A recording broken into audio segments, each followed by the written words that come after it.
So the last part of any successful rehab program, when you're coming back from any sort of injury, but I want to talk about lower body issues, whether that's knee, hip, ankle, something like that, is plyometrics when you're trying to get back to sport. Plyometrics are the absorption and creation of force rapidly, like when you jump, sprint, cut, anything like that. If your physical therapist is not doing these exercises with you, they're increasing your injury risk because you're not ready to return to sport safely. So with plyometrics, you want to start with less and progress to more. So if you have knee pain, the simplest way to start is just basic 2-foot jumps and land. You want to work on absorbing the force when you land. So the first couple times, it's just basic up and down. As you start to get more comfortable, you can do quicker jumps to quickly absorb and recreate that force in a similar way you would if you were a basketball player going up for a rebound or a volleyball player going up for a spike, anything like that where you need to quickly land and jump up.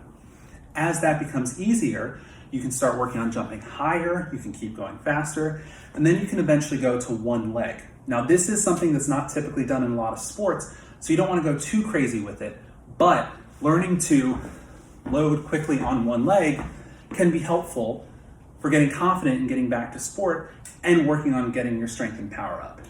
The next thing you can start doing is box jumps. So box jumps are great for generating force up. The key to a box jump as well is there's less stress when you're jumping up on the box because you're not falling as far.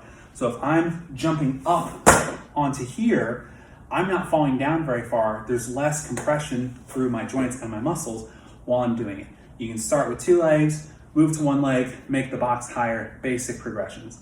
The last thing you should be doing is jumping down, because when I jump down, if I come up here, when I jump down, there's a lot of force as I'm landing on the ground that I need to absorb and control. Once you get comfortable with that, you can start jumping down and then quickly jumping back up to absorb that force and recreate it. If you can do all those things pain-free with good power and confidence, then you're ready to get back to jumping sports.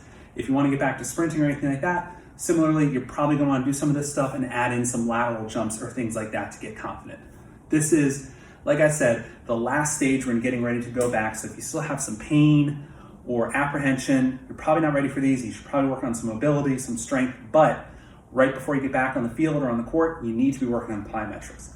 So give these a shot if you're trying to get back to a sport that involves a lot of jumping, running, cutting, anything like that. Thanks.